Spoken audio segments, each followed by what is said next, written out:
What would you feel if you witnessed justice being served in the most unexpected uniform, at the very moment when all hope was lost? Who is this desperate mother, on the verge of losing custody of her daughter in a flood of tears? And who is this royal guard, who, despite it not being his primary duty, has come to a courtroom to swear an oath and defend her? What great secret, left behind on the battlefields years ago, has brought them together here through a twist of fate? This was far more than a simple family dispute. Behind the curtain, a story of heroism and a debt of honor that needed to be paid stretched from the dusty lands of Afghanistan to the cold walls of London, a story known to no one. This hearing, which everyone assumed was the drama of a helpless mother, was in fact the echo of a sacrifice that had saved a life years ago. As the judge reached for his pen to make his final decision, the deadly silence of the courtroom would be broken by the booming voice of a soldier and the lines pouring from a little girl's heart. To see the entirety of this incredible story of justice and the purest form of loyalty with your own eyes, watch our video until the very end. And to ensure you don't miss more stories of such silent heroes and unexpected moments of justice, don't forget to subscribe to our channel and turn on the notification bell. Because true heroism emerges when it is needed most. The walls of the courtroom breathed with a coldness that seemed to freeze the blood in your veins. The silence here was more deafening than the noise of the outside world, for this silence was the sound of the last crumbs of hope and the dying breaths of dreams, one by one. Claire Bennett stood alone, right in the middle of that silence. The file she clutched between her fingers was more than just paper and ink, it was a mother's heart, a soldier's honor, and a little girl's future. But on the opposing side, the venomous tongue of her ex-husband's lawyer, Marcus Thorne, was defiling all these sacred values one by one, presenting them as ordinary and meaningless details. Inside his expensive suit, Thorne was a hunter who used words like bullets, a master in the art of arrogance and condescension. For him, this case wasn't about a child's custody, it was just another game to be won. And Claire was the weakest pawn on his board. Or so he thought. Before we begin this story, if you are curious about what true strength means, about the most resounding victory of honor and silence, don't forget to subscribe to our channel and write in the comments where you are watching this video from. Because what you will witness today is not just a court case, but the most ruthless test of character. Marcus Thorne turned to the jury and the judge. "Your Honor, esteemed members of the jury," he began. His voice was coated with a false compassion, yet it couldn't hide the steel-cold intention beneath. This woman standing before us, Claire Bennett, is trying to portray herself as a hero. Yes, she served in the army. Yes, she was in Afghanistan. We do not deny these facts. But we must look at the other side of the coin. We must see the scars that war leaves on a human soul, the traumas, and most importantly, the deep void that alienates a mother from her own child. Thorne paused for a moment, waiting for every gaze in the courtroom to lock onto Claire.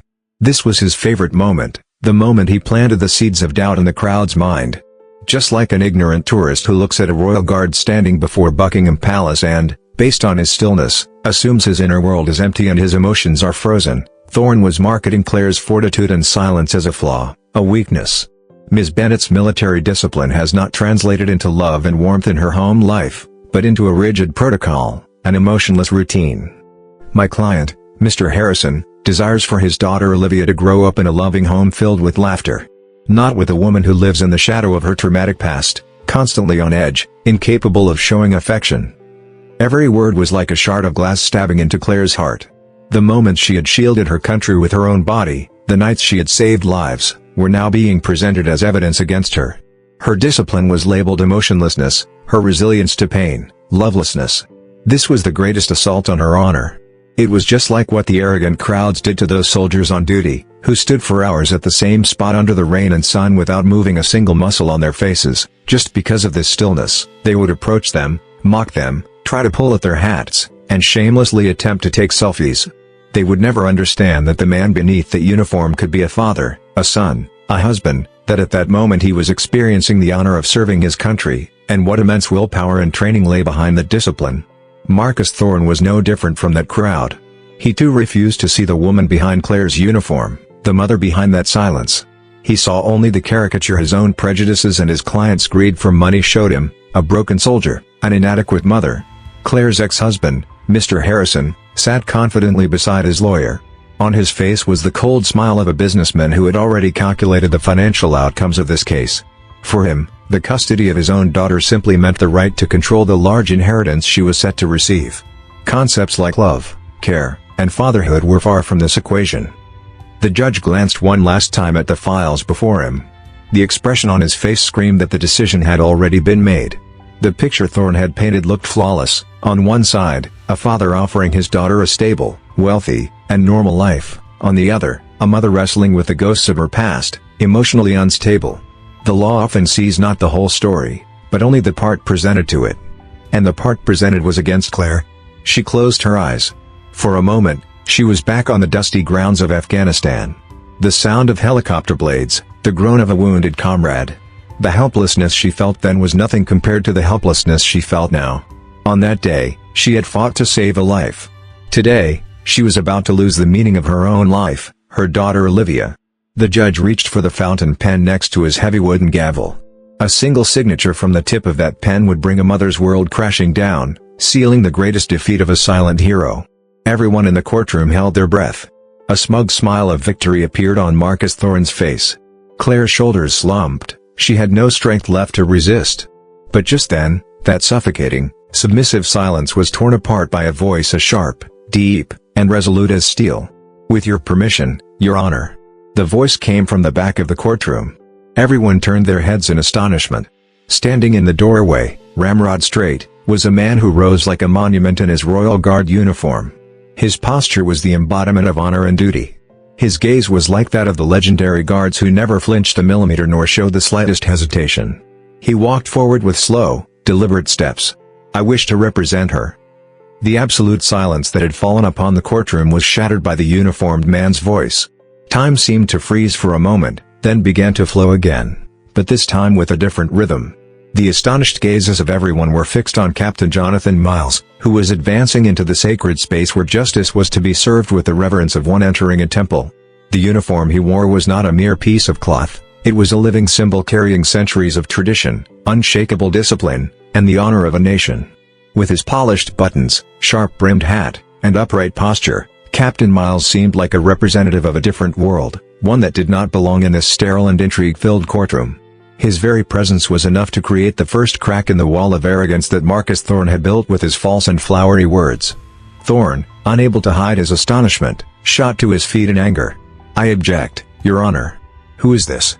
This is not a circus, it's a courtroom. What right does this gentleman have to be here?" For the first time, his voice showed signs of losing control.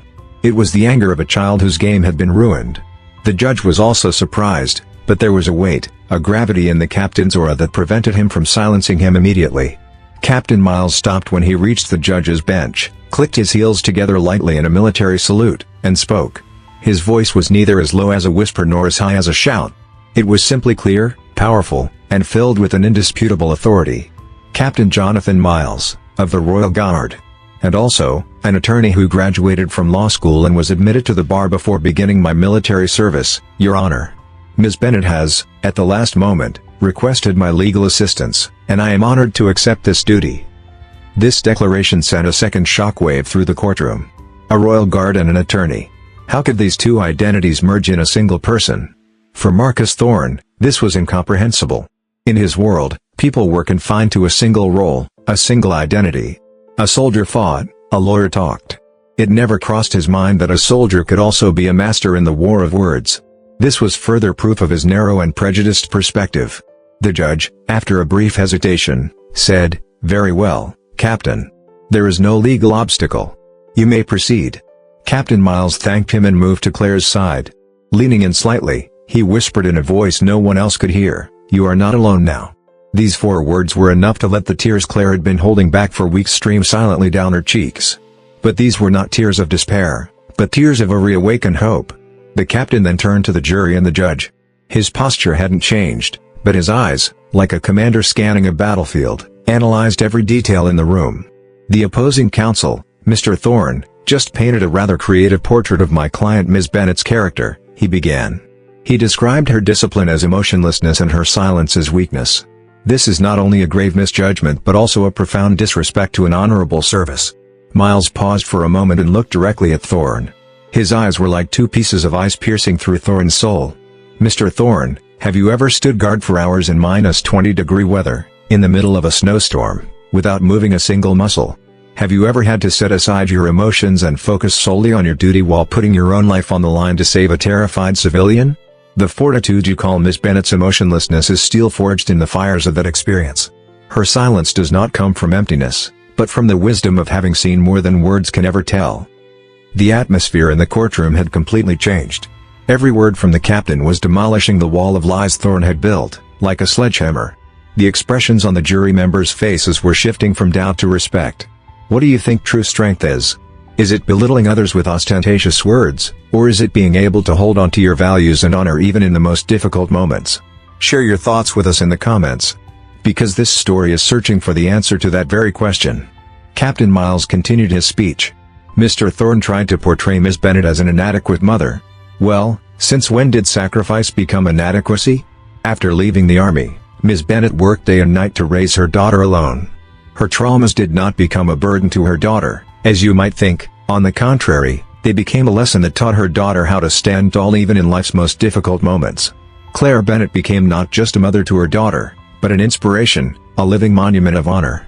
Then, the captain turned his gaze to Mr. Harrison.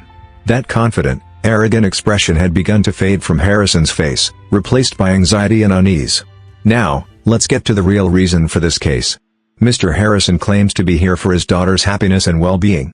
A very noble stance. In that case, let's now examine this matter of well-being a bit more deeply. Captain Miles opened the file in his hand. This was different from the one Claire had been clutching so tightly. It was thicker, heavier, and the weight of the documents inside was palpable, not just on paper, but spiritually. He slowly extended a single document from the file towards the judge. Your Honor, this document pertains to a trust fund established by Mr. Harrison's late father in the name of his granddaughter, Olivia Harrison. And these other documents show exactly 4 applications made by Mr. Harrison to become the sole trustee of the fund within the last 6 months, that is, immediately after it became clear that the fund's value had unexpectedly increased. It appears, Your Honor, that Mr. Harrison's sudden love for his daughter is a love that can be measured in dollars. Captain Miles's final sentence landed like a bombshell in the middle of the courtroom. The triumphant smile on Marcus Thorne's face froze, replaced by an expression of icy shock. His client, Mr. Harrison, shrank in his chair like a criminal caught in the spotlight, his face turning ashen. Whispers spread through the room like a wildfire. The jury members were no longer looking at the papers in front of them, but at each other and at the horrified Mr. Harrison. The evidence presented by the captain had changed the course of the case in an instant. This was no longer a custody battle, it was an inquiry into character and intent. Marcus Thorne, reeling from one of the biggest blows of his professional life, struggled to compose himself and shot to his feet. Objection. I object, Your Honor. These documents have nothing to do with the matter at hand. This is a vile smear campaign against my client's character. His voice trembled, his famous control and arrogance had evaporated. Captain Miles, however, remained as calm and unshakable as a lighthouse in a storm. He waited for Thorne to finish and then calmly turned to the judge. Your Honor, a parent's character is the cornerstone of custody cases. What could be more relevant than questioning whether a father demanding custody of his child is doing so out of love and a sense of responsibility, or out of a desire to control a £6 million fortune? These documents compel us to question Mr. Harrison's intentions and priorities. And when a child's future is at stake, no intention is beyond questioning. The judge looked over his glasses, first at Captain Miles, then at the panicking, stammering Thorne. He had made his decision. Objection overruled. Proceed, Captain. This ruling was a second blow to Thorne. He collapsed back into his seat. He had lost the game, and he knew it. Captain Miles took another step closer to the jury. His voice was now more personal, coming from a deeper place. Mr. Thorne just implied that Miss Bennett's experiences in war weakened her as a mother. A perfect example of how arrogance and ignorance can blind a person. Allow me, if you will, to tell you what that weakness actually looks like. The courtroom fell silent once more. There was a sense that what the captain was about to say would be even more shocking than the financial documents. The date is October 14th, Helmand Province, Afghanistan. A military convoy is moving through a dusty landscape. In one of the armored vehicles in that convoy was then Sergeant Claire Bennett. It all happened in seconds. A deafening explosion. An eye beneath the vehicle detonated, launching the massive metal hulk into the air like a toy. Explosion. Dust and smoke. The radio went silent. In that moment, it was as if hell had descended upon earth. The captain's words were so vivid that everyone in the room could picture the scene. The smell of metal, the smoke of gunpowder, the sound of helplessness.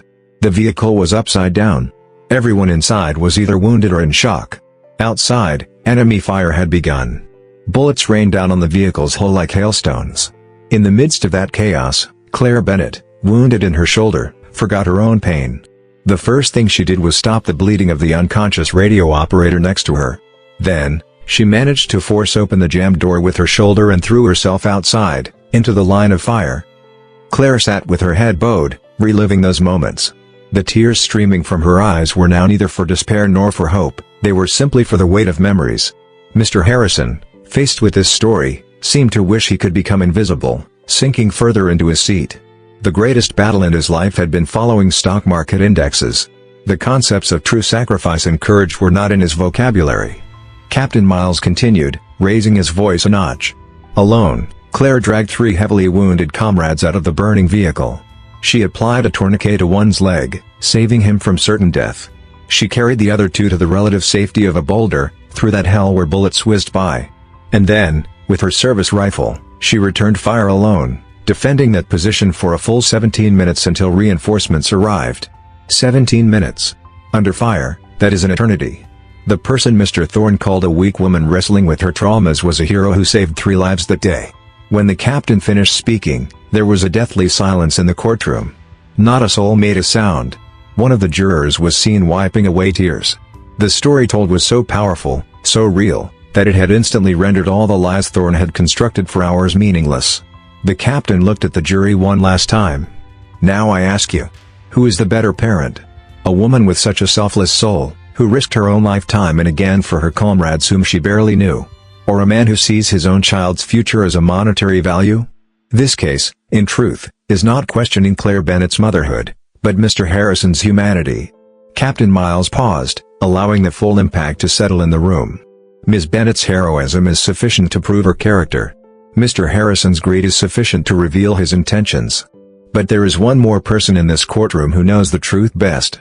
And her voice is more important than all of ours combined. Captain Miles's final words created a suspenseful anticipation in the courtroom. Everyone waited to see who would testify at this critical moment. What hidden truth was yet to be revealed? Marcus Thorne looked around anxiously, running through possible witnesses in his mind, plotting a defensive strategy for one last move. But Captain Miles called no one to the witness stand. Instead, from the file in his hand, he pulled out a carefully folded piece of paper, adorned with a drawing of a son in a child's handwriting. This was not a piece of evidence, it was a piece of a soul. The most important voice in this room, the captain said softly, is the voice that comes from a child's heart. It is the voice of Olivia Bennett. Thorne, with a momentary sense of relief, immediately objected. Objection. A child's letter cannot be considered evidence, it could have been manipulated. The judge silenced Thorne with a stern look. Captain Miles expertly countered the objection. This letter was submitted yesterday to the court-appointed child psychologist, who has confirmed that it is a free and honest reflection of Olivia's own thoughts and feelings, Your Honor. The judge nodded for him to continue. The captain cleared his throat and began to read the innocent yet powerful words rising from that small piece of paper. Dear Mr. Judge, my dad's lawyer said my mom is quiet. It's true, my mom doesn't talk much. But her silence isn't empty. Her silence is like the sky after a storm. It's peaceful. My dad bought me the biggest teddy bear, but my mom told me the scar on her shoulder is a medal she got for protecting others. I go to the most expensive restaurants with my dad, but I laugh more when my mom and I eat our own sandwiches under a blanket. Sometimes my mom wakes up from bad dreams at night. But then she comes to my room, lies down next to me, and holds my hand until morning. That's when I know that even while she's fighting her own monsters, she's trying to protect me. Please don't take me away from my mom. I want to grow up with her stories of heroism, not my father's credit card statements. I want to take refuge in her silence, because her silence is the strongest way of saying, I love you, and I will always protect you. When the captain finished reading the letter, there was a deep, sacred silence in the courtroom. Not even a whisper could be heard. Only the sound of a sob from the jury box broke the silence. The judge had slowly removed his glasses and placed them on the desk. His eyes were misty. Mr. Harrison, for the first time in his life, was confronted with something money couldn't buy, the pure and brutal truth from his own daughter. He had buried his head in his hands, crushed with shame. The words of the child were more powerful than hours of speeches from the most skilled lawyers, stronger than the thickest evidence files. In that moment, on that small piece of paper, justice had been served. The profound silence created by Olivia's letter was a harbinger of the decision to come. The judge slowly wiped his misty glasses and put them back on. His face no longer reflected just the impartiality of a man of law, but the respect of a man who had witnessed the truth. "This court has witnessed the difference between a mother's sacrifice and a father's selfishness," he said in a firm voice. "A child seeing her mother's scar as a medal is the most powerful testimony this court could ever hear." The judge took the wooden gavel in his hand. Mr. Harrison and his lawyer, Marcus Thorne, sat with their heads bowed, having already accepted defeat. Their words had run out. The judge looked directly at Claire. "Ms. Bennett, this society owes you a debt of gratitude. But the greatest thanks comes from your own daughter." These words tore down the final defensive wall Claire had held up for weeks. Tears flowed freely now, with pride. The judge struck the gavel 3 times on the bench, and the long-awaited decision fell like a note in the annals of history. The court grants full custody of Olivia Bennett to her mother, Claire Bennett. This case is closed. With the announcement of the verdict, a weight of tons seemed to lift from Claire's shoulders. Words were caught in her throat. She could only manage a grateful whisper to the ramrod straight Captain Miles beside her. "Thank you." The captain, breaking his serious expression for the first time, smiled slightly. "Our duty is to protect the honorable."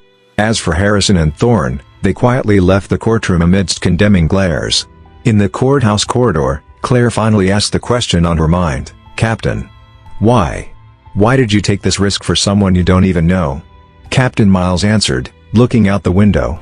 "I do know you, Ms. Bennett. I've known you for years. October 14th, Helmont. Do you remember the young soldier you pulled from that burning vehicle that day?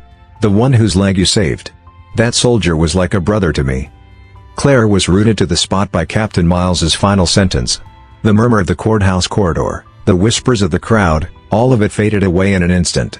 For her, the world in that moment consisted only of the words that had just left the captain's mouth. "That soldier was like a brother to me."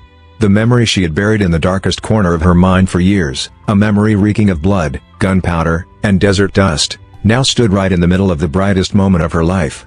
The deepest wound inflicted by war was now about to become her greatest healing. Stunned and overwhelmed by a flood of emotions, she struggled to speak. "But how?" she managed. "I was just doing my duty. There were dozens of wounded there. I was just one of them." Captain Miles set aside the military seriousness he had maintained until that moment and turned to Claire with an expression of profound, human gratitude on his face. His posture still carried the honor of a royal guard, but his eyes were now simply the eyes of a comrade, a friend. "For you, this may have been just one of 100 dangerous moments, Sergeant Bennett. But for me, for my brother David, and for our entire family, it was the miracle itself." The captain began to recount that day as if it had happened yesterday. His voice deepened with the weight of those moments. "David. He wasn't just my brother in arms. We grew up together, ran through the dusty streets of the same neighborhood. We decided to become soldiers together. He was my own brother, though not by blood. When I heard the news of the attack, I was in London. I waited for news for hours. That wait was hell itself. Not knowing if the most precious person in your life is still breathing. There is no greater torture." Then the phone rang. A doctor from the field hospital said his condition was critical, but he was conscious.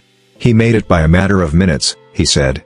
A sergeant pulled him from the line of fire and stopped the bleeding in his main artery. If it wasn't for her, he wouldn't have even made it to the hospital. The captain took a deep breath. A week later, when I visited him at the military hospital in Germany, despite the effects of morphine, he was constantly talking about you. He had never seen your face, he only remembered the rank on your shoulder and your calmness in that moment. I was frozen with fear, Jonathan, I'll never forget him saying.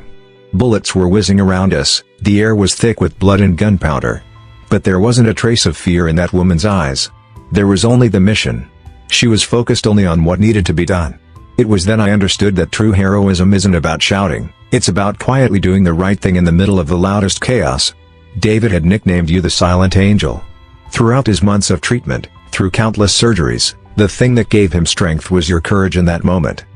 Claire didn't know what to say to these words.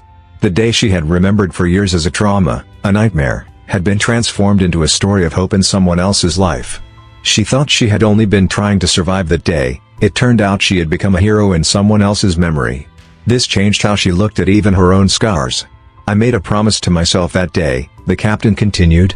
That one day I would find that silent angel and thank you on behalf of my brother, on behalf of my family. I searched for you for years, but I lost your trail after you left the army. A few months ago, in a Veterans Association newsletter, I saw your call for help with a custody case. When I saw your name and the name of your old unit, my blood ran cold. I understood that the universe was giving me a chance to repay the debt of honor. It was time to dust off my law degree. Through her tears, Claire whispered, "But it wasn't a debt." Captain Miles placed a friendly hand on Claire's shoulder. "You're mistaken. It was the greatest debt of honor. You gave the most precious gift, a life, without expecting anything in return. And somehow, the universe returned that kindness to you. I was merely the instrument." In that moment, it was not in the cold walls of a courtroom, but through one of humanity's warmest and most ancient bonds, loyalty, that two soldiers stood connected. One had saved a life years ago, the other, in turn, saved a life years later. Justice had been served, the silent hero had won. Because the greatest victories are not found in the loudest battles, but are hidden in the quietest sacrifices. This story shows that honor and loyalty are never forgotten, that the echo of a good deed will always return at the right time, even years later. If this story has inspired you, don't forget to subscribe to our channel, like this video, and share it with your loved ones. And always remember, true power is not found in uniforms, titles, or bank accounts, but in the character that holds on to unshakable values and honor even in the most difficult moments. In the comments, share with us what loyalty means to you.